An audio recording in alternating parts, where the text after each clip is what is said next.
Hello and welcome. Chef Pennington here in Austin, Texas, where we bring flavor to the table, and that's exactly what we're going to do today. Today I'm going to show you all how to make butter 3 different ways. I figured being Butter-n-Thyme, it was time to do a post on butter. Haha. So I'm going to show you guys the old school way of making butter. I'm going to show you the way that's going to be easily available as to grocery stores carrying all those products. And then I'm going to show you the extra special butter that we're going to use some cultured whole milk, and we'll talk about that in just a second. So to show you guys how to do the old school way, I'm going to actually tell you versus show you because it takes some elbow grease. It's tough. Take a jar, okay? And you take heavy whipping cream. That is the key. Milk does not work. It doesn't have enough fat. And that's essentially what butter is the butter fat, which is butter, being separated from the buttermilk, which is the whey. So that's exactly what we're going to do today. And it's going to be a very cool process. You guys have probably whipped heavy cream before. Well, we're going to start doing that, but when you're going to see what happens when it transforms, it's actually a pretty cool culinary experience. Something very cool to do with your kids. So heavy cream, you'd pour it in however much you like, and you want to make sure that you don't go all the way to the top. You put the lid on it, and you shake, and just shake it, and shake and shake until you end up with a clump in the middle, and that's the butter. It's really amazing. And then you're going to want to rinse it, clean it. We're going to do all that in just a moment. So that would be the first way. We're going to do it the more modern, easy way. So there's 2 ways of doing this. You can use a stand mixer or you can use a blender. And I'm going to show you what both of them do and what they look like. And we'll decide at the end which one is going to be the easiest and the best way to do it. So the more standardized recipe. I'm going to use the stand KitchenAid mixer over here, okay? And we're going to use our whipping attachment. And this is a really important part. You don't want to use any other part. This is the one you want. So get that guy in there and the measurements. You don't have to measure super precise. This is not like baking. This is not one of those times, but it's still good to have a recipe because you can repeat it, and that's the whole reason. So we're going to start off with 3 cups of, actually I got a really cool ingredient here you guys are going to see. This is not something that most people talk about when it comes to making butter, which is sweet. That's the added value today. So there's one. Hopefully that's not, none of this is too loud. Tastes good too. So let's see, get extra cup in there. And the cool ingredient. So this is the way that this is the ingredients you're going to easily find in your grocery store. Not to say that these other ones are really hard, but places like Whole Foods, Central Market, little upper scale grocery store carries the really good milks. And one of the things, tastes good. One of the things that you'll notice or paying attention to when it comes to picking your milks in the grocery stores is you'll see that they are ultra-pasteurized. Now, that's for health reasons, all that kind of good reasons and stuff. So if you find a really good purveyor and you can actually get raw milk, which is super hard to get, and if you can, let me know, especially if you're in Austin, that's going to create the best butter. You're going to have that beautiful color, the flavor, everything. So that's something to consider. And here is our cool magic ingredient we're going to use today. It is sour cream, and we love HEB, high HEB. So this is regular. You don't want to get the low fat because we want the fat, but this is going to provide more flavor than anything else. And since we're talking about butter, you guys have probably noticed the butter at the grocery store, it doesn't have a lot of flavor even when it's salted. And that's because of the ultra-pasteurization process. So we're going to fix that by adding sour cream. So it's around a cup. Like I said, the measurements don't have to be absolute. So I'm going to get about a cup. The more you add, the more tang you're going to get in your butter, which, you know, doesn't sound like a bad thing to me.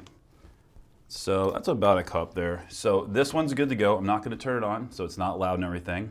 We're about to pop over to Studio A in the kitchen, which will obviously go to the next level. So the other one, the good stuff, the interesting ingredients. I call it the good stuff because it is better. Okay, so we're going to use the same measurements. I have got, well, let me show you. I got this at Whole Foods. It is awesome. It's organic. This is not ultra pasteurized, so that means that we still have a lot of the flavor left over still in it. So we're starting off with a really good milk. That's the key. And then the coolest part is the next ingredient. So we're getting there, guys. We're getting there. So here's the 2 cups.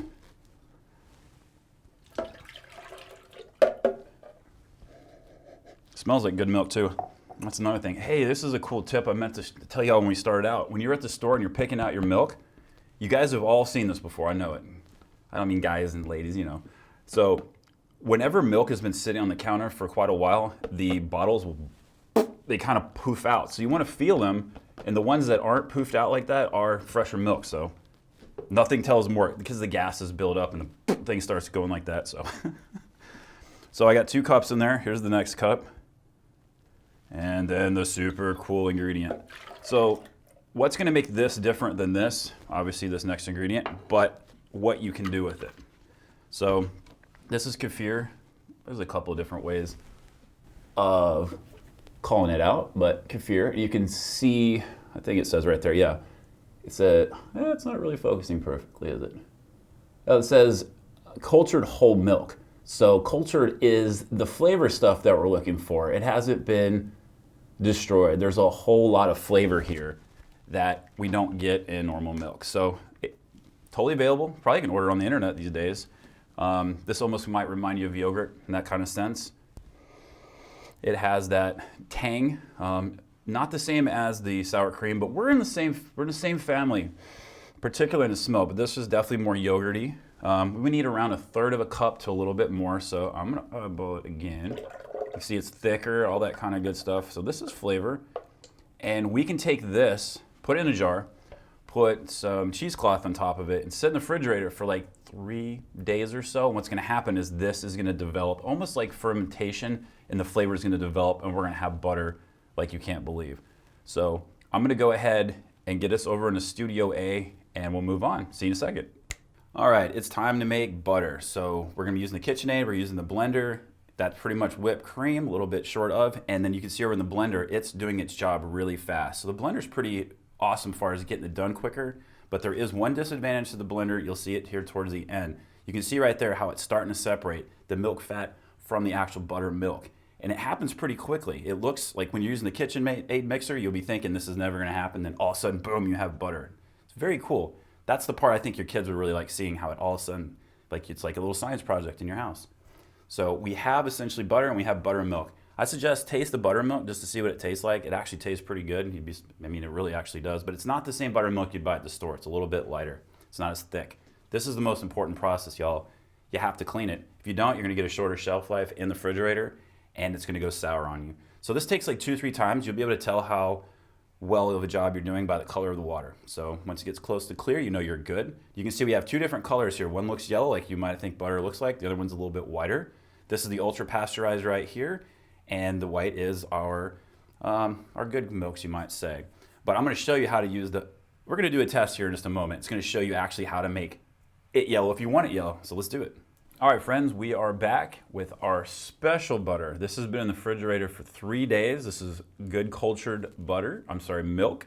And as it sits up in the refrigerator for a couple of days, it ferments a little bit. And we gotta keep the cheesecloth on top. That's what allows it to breathe and do its thing. So let's see. That really smells really good. This smells better than both of our other butters, which actually smell and taste really good. Wow, I'm really actually quite impressed here. The smell is just spot on good. I'm really, really pleased. Now let's make some butter. So here's the next thing we're gonna do. So I made this exact same, but we did not ferment it in the refrigerator. We made it in the butter, but I did it inside of the blender. So I'm gonna do it inside of this and bring it all the way to butter. And what I'm curious to see is the color, because we have 2 different butters right here that we've made so far. And you can see the colors are different. One looks like your normal, and then the other one looks a little bit white. Well, this is actually the one we made with the cultured butter and kefir, and this is what we use with the ultra high pasteurized. And honestly, I would usually, and I think most of us would think it would probably be the other way around. So to really put this to test, the whipping process versus using the blender is what we're gonna look at. Okay, so we're gonna do that real quick. I'm not gonna make the noise in here because nobody wants to hear that in here. But I'm gonna go ahead and turn this into butter real quick and see what we get. So I'll be right back. Got butter. That was super quick, nice and easy. Now, this one might look a little bit smaller because the recipe wasn't the exact same. I didn't have enough of the extra to do a full batch, so that's why it looks a little bit smaller. But it's delicious. So here's a cool tip. Well, you guys are, not a tip, but an added value in doing this. Whenever it's time to clean the butter and you put it in the water, man, it makes your hands like super smooth. Like I kind of have dry hands at times, man. It feels really good right now. So, hey, who would have thought? But that did work. So let's do a little taste here. I really can't wait to taste this. So I'm gonna go in there absolutely first, see what we got. This is fresh, just made it. Butter, yummy butter. There we go. Taste-a-roni here. Cheers. That's really good. It's good enough to eat it just by itself. That's really good.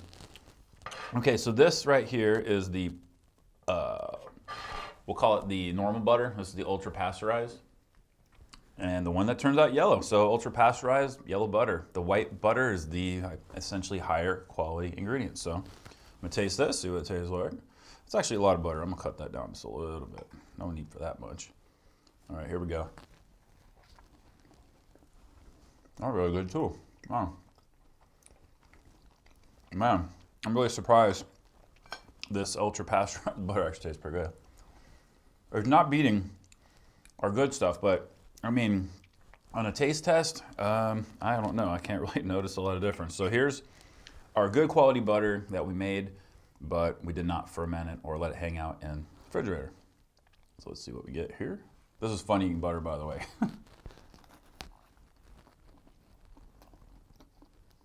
Really good. All right. I almost can't tell the difference between these. Let's see. Let me try that one more time. Oh man, okay. Okay, so as you would expect this to work out, ultra pasteurized is butter. Have you ever met butter you didn't like? So, really good butter. The stuff with the kefir and the cultured milk, excellent, wonderful. I would say you don't really need to put it in the refrigerator for a couple of days. The value. Now, here is something that you might be able to tell in here. Can y'all see the color differences here? Can you see how this one has a little more of the yellow? See that yellow tint to it? So here's the same exact butter. Exact same butter, no difference. This is the cultured butter, white. So we get white butter when we put it in the blender and we really whip it super hard. It's sitting there just eviscerating it. So that's kind of cool. The old school in the stand KitchenAid mixer creates that little more yellow normal color. So I learned something here. I didn't know that, and I hope y'all really give this a try. And I'd like to hear little variances that you like to do, like maybe compound butter. So go ahead and subscribe right now. I'm gonna have an article. It's gonna have the measurements, and we'll talk about butter and all that good stuff, and a shareable link, which is always appreciated very much. And y'all have the best. Take care.